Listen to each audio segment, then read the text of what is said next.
தலையங்கம். இனி தாமதம் வேண்டாம்.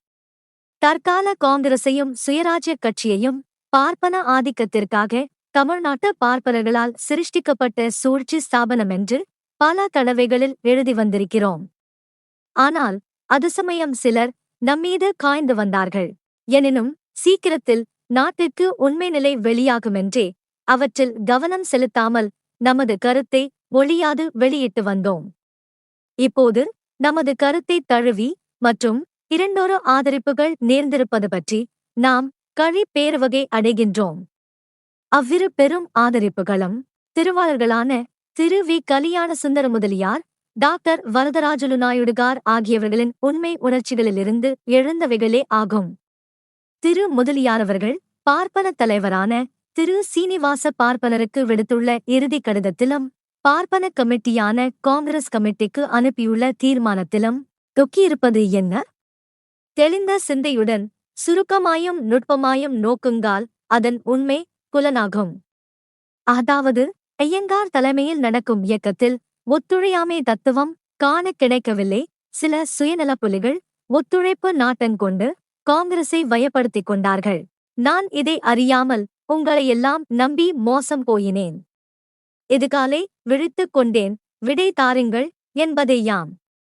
முதலாவது திரு வி. கலியாணசுந்தரன் தீர்மானத்தின் நகல்.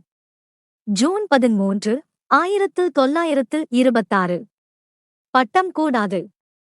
தமிழ்நாட்டு காங்கிரஸ் கமிட்டி தலைவர் திரு ஏ. ஸ்ரீனிவாச ஐயங்காருக்கு திரு கல்யாணசுந்தர முதலியார் காங்கிரஸ் கமிட்டிக்கு தான் கொண்டுவர இருக்கும் தீர்மானத்தைப் பற்றி எழுதுவதாவது: அன்பார்ந்த தலைவரே, வணக்கம். வரப்போகும் சென்னை சட்டசபை தேர்தலுக்கு காங்கிரஸ் சுயராஜ்ய கட்சி தொடர்பு கொண்டு அபேட்சகராக நிற்கும் சகோதரருள் சிலர் பட்டம் சுமப்பது பற்றியும், அரசாங்கத்தார் தயவால் நியமனம் பெற்றிருப்பது பற்றியும், கதர் உடையில் பற்று இழந்திருப்பது பற்றியும் தமிழ்நாட்டு அன்பர் சிலர் கடிதம் விடுத்திருக்கிறார். அதைப்பற்றி பொது ஜனங்கட்கு ஜூன் 11, 1926 நவசக்தி வாயிலாக பதிலளித்தேன். அந்த பதிலை நோக்குமாறு தங்களை வேண்டுகிறேன். தங்களைப் போல மற்ற அபேட்சகர்களும் இருந்தால் ஐயப்பாட்டிற்கு இடம் ஏற்படல் அரிது. சில அபேட்சகர்கள் பட்டதாரிகளாகவும் அரசாங்கத்தார் தயவால் நியமனம் பெற்றவர்களாகவும் கதரில் பற்று இல்லாதவர்களாகவும் இருத்தல் உண்மை. இவர்கள் நாளை பதவி ஏற்க மாட்டார்கள் என்பதற்கு என்ன உறுதி? இவர்கள் பட்டம் முதலியவற்றைத் துறந்து கதர் உடையில் பற்று காட்டினாலன்றி என் போன்றார்க்கு நம்பிக்கை ஏற்படாது. இப்பொழுது நாம் வழவழ என்று இருப்போமாயின் பின்னே வருந்த நேரும். இப்பொழுதே எச்சரிக்கையாய் இருத்தல் வேண்டும். கட்டுப்பாடுகளைத் தளரவிடவிட நமது கட்சியின் ஆக்கம் குன்றுவது திண்ணம். காங்கிரஸில் ஒத்துழைப்பு நுழையாதவாறு காத்தல் வேண்டும் என்னும் குறியோடு தங்களுடன் சேர்ந்து உழைக்கின்றேனேயன்றி வேறு எந்த குறியோடும் உழைக்கின்றேனில்லை என்பது தங்கட்குத் தெரியும். பட்டத்தை இழுத்தெழுத்து கூறி பட்டதாரிகளை ஆதரிப்பது அறமாகத் தோன்றவில்லை. கூர்த்த மதியுடைய தங்கட்கு நிலையை இன்னும் விரித்து ஓத வேண்டுவதில்லை. தமிழ்நாட்டு காங்கிரஸ் காரிய நிர்வாகக் கூட்டத்திலாதல், பொதுக்கூட்டத்திலாதல் கீழ்வரும் தீர்மானம் கொணர உறுதி கொண்டிருக்கிறேன். அதற்குத் தாங்கள் துணைபுரிவீர் என நம்புகிறேன். அந்த தீர்மானத்தை வரப்போகும் தமிழ்நாட்டு காங்கிரஸ் காரிய அல்லது பொதுக்கூட்டத்தில் கிளத்துமாறு வேண்டுகிறேன். தீர்மானம். கான்பூர் காங்கிரஸ் தீர்மானத்துக்கு இணங்கி சென்னை சட்டசபை அபேட்சகராக நிற்பவருள் எவரேனும் பட்டதாரியாகவும் அரசாங்கத்தார் தயவால் எந்த அமைப்பிலாதல் நியமனம் பெற்றவராயும் கதர் உடையில் பற்று இல்லாதவராயும் இருப்பரேல் அன்னார் முறையே பட்டத்தையும் நியமனத்தையும் துறக்குமாறும் கதர் உடையில் பற்று கொள்ளுமாறும் இக்கூட்டம் தீர்மானிக்கிறது.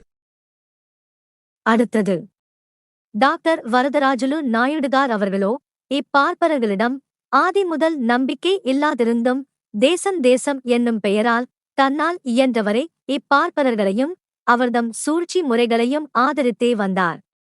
எவ்வளவு ஆதரித்தும் டாக்டர் நாயுடுகார் கண்ணுக்கு தேசம் உருப்படுவதாய் தோன்றாததோடு தன்னையே பார்ப்பன ஆதிக்கத்திற்கு ஒரு ஆயுதமாய் உபயோகித்துக் கொள்ளுவதாகவே தோன்றிவிட்டது. ஆதலால் அவர் விடை கேளாமலே விலகிவிட்டார். அதாவது தமிழ்நாடு கமிட்டியிலிருந்து ஒரே முடிவாய் விலகிக் கொண்டார். அவரது ராஜினாமா கடிதத்தில் தொக்கியிருப்பது யாதெனில், பார்ப்பன ஆதிக்கத்திற்காக காங்கிரஸை உபயோகித்துக் கொண்டு நீங்கள் செய்யும் காரியத்திற்கு நான் உடந்தையாய் இருக்க முடியாது என்பதேயாம். ராஜினாமா கடிதம். தமிழ்நாடு மாகாண காங்கிரஸ் நிர்வாகக் கமிட்டியிலிருந்தும் கான்பூர் காங்கிரஸ் தீர்மான பிரகாரம் அமைக்கப்பட்ட செலக்ட் கமிட்டியிலிருந்தும் தம்முடைய பதவிகளை டாக்டர் பி. வரதராஜலு நாயுடு அவர்கள் ராஜினாமா செய்துவிட்டார். தேசியவாதியாக இருக்கும் தாம் காங்கிரஸ் பெயரால் தலைவர்கள் செய்யும் பற்பல தவறுதல்களுக்கு அனுமதித்துக் கொண்டு இருக்க முடியாது எனக் கூறுகிறார். சமூகச் சண்டைகள் அதிகரிப்பதும் பட்டதாரிகளுக்கு காங்கிரஸ் அபேட்சகர்களாக நிற்க அனுமதி கொடுத்ததும் இவர் ராஜினாமா செய்ததற்கு காரணங்கள் என்று கூறப்படுகின்றது.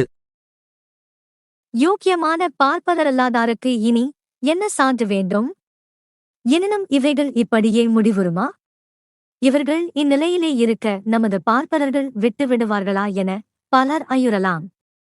ஏனெனில் நமது பார்ப்பன தலைவர்களின் மோட்டார் வாகனங்களும் அவசர தந்திகளும் ராயப்பேட்டைக்கும் குற்றாலத்திற்கும் பறந்து கொண்டிருக்கின்றன. மீண்டும் அவர்களை இழுத்து சேற்றில் நுழைத்து மிதித்தாலும் மிதிப்பார்கள். எது எவ்வாறாயினும் ஆகுக, அதன் முடிவை பற்றி இனி நமக்கு கவலையில்லை. ஆனால் காங்கிரஸ் கட்டளை என்றும் தேசத்திற்கு ஏதாவதொரு தேசிய காரியம் வேண்டாமா என்றும் இப்போது உள்ள இயக்கங்களில் சுயராஜ்ய கட்சி ஒன்றே முற்போக்குள்ள கட்சியாய், நாணயமுள்ள கட்சியாய், கட்டுப்பாடான கட்சியாய் இருக்கிறது என்றும் சொல்லிக்கொண்டு பார்ப்பனர்களைத் தொடர்ந்து நடந்து தூது சென்று வயிறு வளர்த்த தரகர்களான தேச பக்தர்கள், தேசிய தொண்டர்கள், காங்கிரஸ் பிரசாரகர்கள் ஆகியோரின் கதி என்னவாகும் என்பதே இதுபோது நம்மிடை எழுந்த வினா. உண்மையிலேயே இப்பொல்லா பார்ப்பனர்களின் சூழ்ச்சிகளை அறியாமல் திரு முதலியார், டாக்டர் நாயுடுகார் முதலிய தலைவர்களைப் போன்று நம்பி மோசம் போன சுயநலம் பேணாத உண்மை தேச பக்தர்கள், தொண்டர்கள், பிரசாரகர்கள் சிலர் இருக்கலாம். அன்னோரும் இவர்களைப் போன்றே இனி விழித்துக் கொள்வார் என நம்புகிறோம். இதுவரை நாம் தனித்து நின்று இப்போலி இயக்கத்தையும் பார்ப்பனர்தம் சூழ்ச்சியையும் தாக்கியதன் பயனாக நம்மை பலர் போற்றியிருப்பினும் சிலர் தூற்றலுக்கும் பொய்ப்பழிகளுக்கும் வசை மொழிகளுக்கும் உள்ளாகியிருக்கும் விஷயம் வாசகர்களுக்கு விளங்கியிருக்கலாம். அது பற்றி ஒரு சிறிதும் நாம் கவலையுறவில்லை. சர்க்காரைத் தாக்குபவருக்கு சிறைவாசமும் நமது பார்ப்பனரைத் தாக்குபவர்களுக்கு பழிச்சொல்லும் கிடைக்காமற் போகா. சர்க்காருக்கு பலம் இருக்கின்றமையான் அவர்கள் தைரியமாய் முன்வந்து நம்மை பிடித்து தண்டித்து சிறைக்கு அனுப்புகிறார்கள். ஆனால் நமது பார்ப்பனர்களுக்கோ அத்தகைய பலமில்லை. சூழ்ச்சியும் தந்திரமுமே அவர்களது பலம். அதையே அவர்கள் உபயோகித்து வெல்லப் பார்ப்பார்கள். அம்முறையில் தாங்களும் தங்களால் ஆகாத சமயங்களில் சில ஓட்டுகளுக்கும் காலிகளுக்கும் பணம் கொடுத்து தூற்றவும் பொய்ப்பழி சுமத்தவுமே செய்யக்கூடும். இவை அனைத்தையும் எதிர்பார்த்தே நாம் இத்துறையில் இறங்கினோமேயன்றி நம்மை இப்பார்ப்பனர்கள் பூஜிப்பார்கள் என்ற அவாவுடன் இறங்கினோமில்லை. எனவே இப்பழிகளாலும் சூழ்ச்சிகளாலும் நமக்கு எவ்வித கஷ்டமோ அன்றி நஷ்டமோ ஏற்படினும் அவற்றையும் தைரியத்துடன் சகித்தே தீருவோம். இனியும் நமது சொந்த நஷ்டம் கஷ்டம் நமக்கு நாணய குறைவு முதலியன ஏற்படுத்த வேண்டும் என்பதாகச் செய்யும் பழி பிரசாரத்தின் பலன் ஆகிய இவை அனைத்தையும் இக்கருமத்திற்கு ஆகுதியாய்விடத் தயாராகவே இருக்கிறோம். நாம் எடுத்துக்கொண்ட கருமம் நமக்கு பெரிதேயன்றி அதன் பலனாய் நமது கதி என்னவாகும் என்பது நமக்கு பெரிதல்ல. ஆதலால் நமது நண்பர்களும் அதைப் பற்றி கவலையுற வேண்டியதில்லை. நண்பர்கள் நம்மை ஆதரித்து எழுதிய பல கட்டுரைகளை பிரசுரிக்காதது பற்றி பொறுத்தருள வேண்டுகிறோம். இந்நிலைமையில் தமிழர்களான பார்ப்பனரல்லாதார் இனி செய்ய வேண்டியது என்ன என்பதுதான் நாம் இதுபோது முக்கியமாய் கவனிக்கத்தக்கது. பார்ப்பனர்கள் முன்னேற்றத்திற்கு காங்கிரஸ், இந்து மகாசபை, வருணாசிரம தர்ம சபை ஆகிய எத்தனையோ ஸ்தாபனங்கள் இருக்கின்றன. மற்றும் வேறு எத்தகைய பொதுநலச் சபைகள் என்று ஏற்படுத்தினாலும் அவற்றிற்குள்ளும் தாங்கள் நுழைந்து கொண்டு அவற்றையும் தங்கள் வயப்படுத்திக் கொள்ளுகிறார்கள். பார்ப்பனரல்லாதாருக்கோ இவ்வுலகிலேயே தென்னிந்திய நல உரிமைச் சங்கம் என்கிற ஸ்தாபனம் ஒன்றே சென்னையில் இருக்கிறது. அதுவும் நல்ல வேளையாய் பார்ப்பனர்களைச் சேர்ப்பதில்லை என்ற விதிவிலக்குடன் இருப்பதால் அதை பார்ப்பனர்கள் வசப்படுத்திக் கொள்ள இயலாது போயிற்று. ஆயினும் பார்ப்பனர்களின் எவ்வளவோ சூழ்ச்சிகளால் அதை தலையெடுக்க ஒட்டாமல் அழுத்தி வைக்கப்பட்டிருக்கிறது. இதை அடியோடு ஒழிப்பதற்காகவே பார்ப்பனரல்லாதாரில் சிலரை வயப்படுத்தி செலவுக்கு பொருள் கொடுத்து ஏற்பாடு செய்து சென்னை மாகாண சங்கத்தை தோற்றுவித்து அதனாலான கொஞ்ச சகாயத்தையும் சாதித்துக் கொண்ட பிறகு இவர்களின் சூழ்ச்சி வெளியாகும் சமயம் பார்த்து அதை ஒழித்துவிட்டனர். ஆகவே இப்போது பார்ப்பனரல்லாதாருக்கு என சமூகவியலுக்கும் அரசியலுக்கும் ஸ்தாபனம் வேண்டுமானால் ஜஸ்டிஸ் கட்சி எனப்படும் தென்னிந்திய நல உரிமைச் சங்கமாகிய மிதவாத கொள்கை கொண்ட ஸ்தாபனம் ஒன்றே இருக்கிறது என்று கூறினோம். ஆதலால் பார்ப்பனரல்லாதார் சமூக நன்மையையும் தீவிர அரசியல் கொள்கையையும் விரும்புகிறவர்கள் அந்த தென்னிந்திய நல உரிமைச் சங்கமான ஜஸ்டிஸ் கட்சியில் சேர்ந்து அதை சுவாதீனப்படுத்திக் கொண்டு அதினின்றே தீவிர கிளர்ச்சி செய்தல் வேண்டும். அந்த கட்சியினிடத்து வெறுப்பு இருக்குமேயானால் சமூகவியலுக்கும் அரசியலுக்கும் பொதுவான கொள்கைகளை அமைத்து தேசிய பார்ப்பனரல்லாதார் கழகம் என்பதாக ஒன்றை ஏற்படுத்தி அதன் வாயிலான் இக்காரியங்களை நடத்தல் வேண்டும். இஃபல்லாது பார்ப்பனர் மெச்சும்படி ஜஸ்டிஸ் கட்சியை திட்டுவதும் பார்ப்பனரல்லாதார் மெச்சும்படி பிராமணியத்தை திட்டுவதுமான குள்ளநரி வேலை இனி உதவவே உதவாது. உறுதியாய் தைரியமாய் ஆண்மையுடன் வெளிவந்துதான் ஆக வேண்டும். நமது நோக்கமும் கருத்தும் என்னவென வாசகர்கள் அறிய விரும்புவரேல் பார்ப்பனரல்லாதார் சமூக முன்னேற்றம் கருதி உழைக்கும் தென்னிந்திய நல உரிமைச் சங்கத்தை கைப்பற்றி அதில் மகாத்மாவின் நிர்மாண திட்டத்தை புகுத்தி அதையே பார்ப்பனரல்லாதாரின் சமூகவியல் அரசியல் ஸ்தாபனமாக ஆக்கிக் கொள்ளலாம் என்றே தோன்றுகிறது.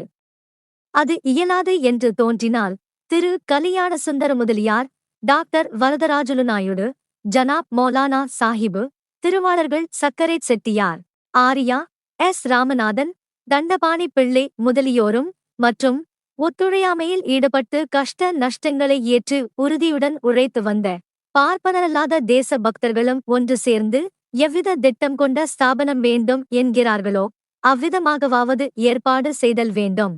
இனி தாமதித்தால் ஆபத்துக்குள்ளாக நேரும் என்பதை தெரிவித்துக் கொள்ளுகிறோம். குடியரசு தலையங்கம், ஜூன் 20, 1926.